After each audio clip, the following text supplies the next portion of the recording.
Let's go back to freedom of association. That is one area that I'm very sure people will be very interested in.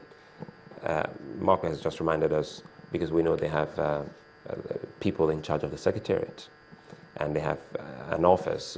It is being run by people. Are you saying they're exempted based on another constitutional provision that exempts them from that freedom? You see, if they have a governors forum or they have an association and they don't have an executive role in it, as defined as being in charge and in control and supervision, perhaps no problem. If you look at this Constitution, Section 183, and I've read out the functions in Article 7, their constitution is here. They drafted their own constitution and they saddled, and look at the membership of the Executive Committee of the Governors Forum. There are 6 of them, drawn from each geopolitical zone. And I've read out their functions. How can you carry out those functions and still run a state? I asked. And still run a state, give that state your 24 hours time. You can't.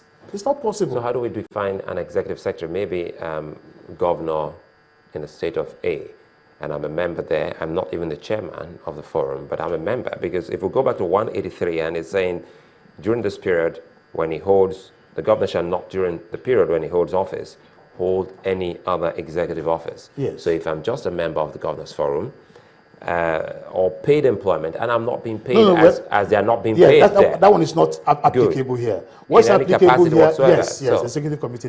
He said all. Being a member of organization in any executive capacity or paid employment. I'm not interested in paid employment. I'm interested in the first limb. First limb talks about being an executive member of any organization in any capacity. I've read out the capacity of executive membership. And I'm saying that this provision is wide enough to embrace all those capacities I read out, all those functions I read out. It's wide enough. No, when you say in what, paid employment in any capacity whatsoever. He said all. So yes. That in any capacity applies to either paid employment, any other executive, office, yes, or paid employment, in any capacity whatsoever. Thank you. So, but they don't receive monies. That is if it's paid employment. Yeah, that is for the other one. I'm not talking about paid employment. So, hold any other executive office is what you are holding on to now. Yes. So, what defines an executive office? If people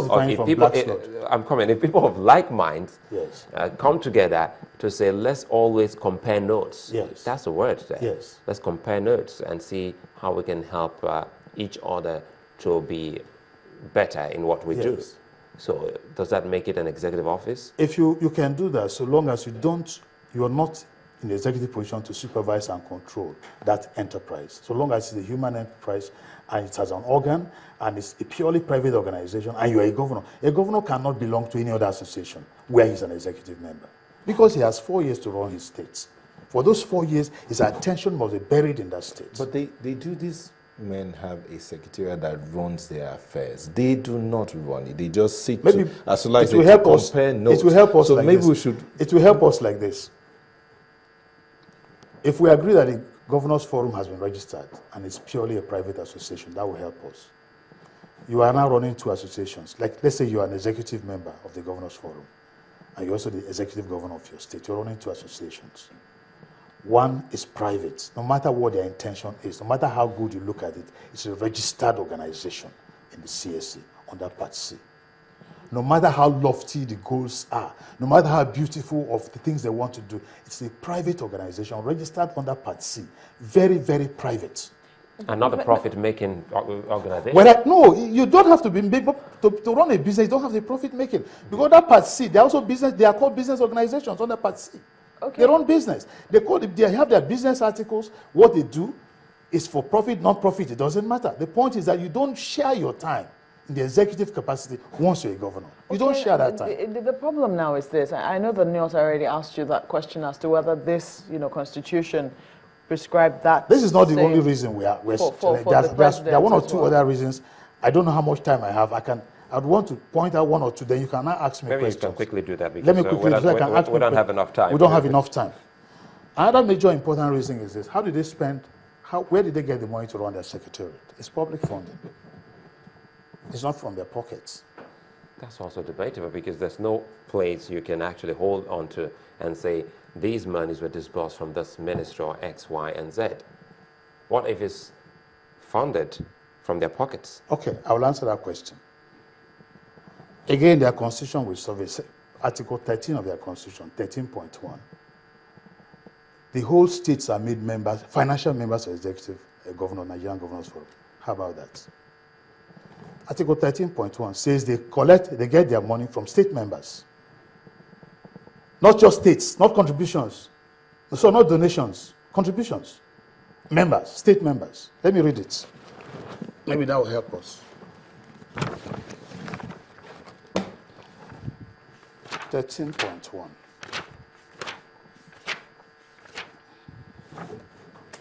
This is Nigerian Governors Forum, certified true copy from the Corporate Affairs Commission. The NGF will rely on the following as sources of its finance. The first one, contributions from member states. I'm interested in the word member, not from states, so member states. Before a state can become a member, the state will know. I'm not aware of any state in Nigeria as a member of Nigerian Governors Forum. State members. Then we take it from, we go a step further. Section 120, subsections 1 and 2 of the Constitution. You cannot spend money belonging to any state without appropriation. I don't have to read it, it's clear, you can read it. Who appropriated the monies you're contributing? With budget? Which appropriation bill that you raised that did that? Again, we're talking about conflict of interest here. Because you've gone to register an association, there's no way your time and money from the state they're supposed to use on the state will not go there. Okay, that's so why he's saying that's the second issue you have with it. The third one. The third one is about, going back to what I said I might go back to, is that it's a duplication of efforts. If you look at the sections of the Constitution, I can cite them out for you and even read the governor's oath of allegiance. I have it here. He says, I will run my government in such a way as not to interfere or impede or prejudice the lawful authority vested in the president or the federal government. How would you like local government chairmen to sit down and also come and confront when they have members in the House of Assembly? I'm not saying they cannot do it. Local government chairmen have their associations. Yes. I'm saying if they come and start to call you to order, ask you to render an account, meanwhile that is an oversight function. They have members from their local governments in the House of Assembly. That's their work. For instance, any state, call any state, state A, you have members in the House of Reps, you have in the House of Senate. If there's any question, they are the ones that will confront the federal government. How are we not questioning local government chairmen over their own association? Pardon? The local government chairman. I'm reading from the Constitution. I didn't frame the Constitution. This section 183 is applicable to the governors. So why were the governors singled out? I mean, the president is not restricted by the Constitution. Why do you think the framers of the Constitution thought it wise to single out the governors to restrict their association? Well,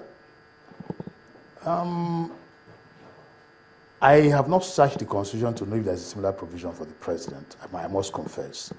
But now for the governors, like I've told you, the framers of this, we're a third world country, and there is a lot of work to be done here.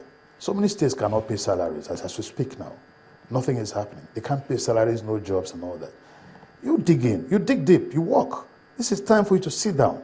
Not to move around, you go here, you're filing actions, you're holding elections, you're heating up the policy over a purely private affair. Purely private. Registered under Part C. Nothing to do with the instrumentality of the work you're doing as governor. No, you belong to the Council of State, you belong to the National Economic Council. This is where you sit. And you take the same things you can discuss there. You duplicate them. Create distractions for yourself.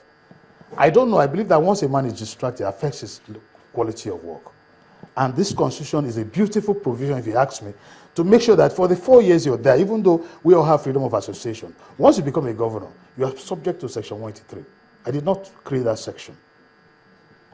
What do you think about the Constitution? Should we review or let it be the way it is? Quickly before we go. There are several areas of the Constitution that require review that people have to look at. Several areas of the Constitution. Okay, like I've been here before, I've raised the issue that the way the country is operating, it creates room for a lot of problems. I have not seen any country where people share money every month. You come, all the states come and gather and share money. You're killing creativity. You're killing production. You're killing ideas. States cannot look inwards. Every time you can't pay salary, you come to Abuja. I've never seen it. I stand to be corrected. I've not seen a country where that happens. Yeah. What people do, you work. Just quickly though, are you going to sue the Nigeria Governors Forum?